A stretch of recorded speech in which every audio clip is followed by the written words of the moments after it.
அரசு சேவைகளை எளிதாக்கும் வகையில் எளிமை ஆளுமை திட்டத்தை இன்று தொடங்கி வைக்கும் முதலமைச்சர் மு ஸ்டாலின் கலைஞர் பன்னாட்டு மையத்துக்கு அடிக்கல் நாட்டுகிறார்.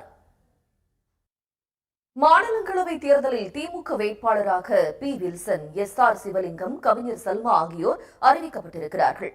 திமுக கூட்டணியில் மக்கள் நீதி மையத்துக்கு ஒதுக்கப்பட்டிருக்கும் ஒரு இடத்தில் போட்டியிடும் கமல்ஹாசனும் எம்பியாக உள்ளார்.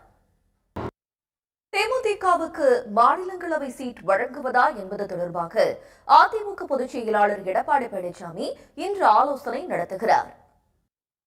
தமிழில் இருந்துதான் கன்னட மொழி பிறந்தது என்று கமல்ஹாசன் பேசியதற்கு கர்நாடகாவில் எதிர்ப்பு எழுந்திருக்கும் நிலையில் தன்னுடைய பேச்சுக்கு மன்னிப்பு கேட்க முடியாது என்று கமல்ஹாசன் உறுதிபட தெரிவித்துள்ளார். தமிழ்நாட்டின் முக்கிய நிகழ்வுகளை இனி எக்ஸ்பிரஸ் செய்திகளாக பார்க்கலாம்.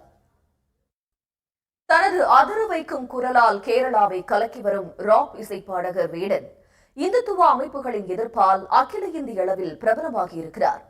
யார் இந்த இளம் ராப் பாடகர் வேடன் என்பது பற்றி இந்த செய்தி தொகுப்பில் பார்க்கலாம். நீலகிரி, கோவை மாவட்டங்களுக்கு அடுத்த 2 நாட்களுக்கு அதி கனமழைக்கான ரெட் அலர்ட் விடுக்கப்பட்டிருக்கும் நிலையில் குன்னூர் மற்றும் அதன் சுற்றுவட்டார பகுதிகளில் கனமழை பெய்துள்ளது. அண்மை செய்திகளுக்கு தொடர்ந்து இணைந்திருங்கள் சன் நியூஸ் தொலைக்காட்சியுடன். இந்த நேரத்திற்கான தலைப்புச் செய்திகள். இனி விரிவான செய்திகள்.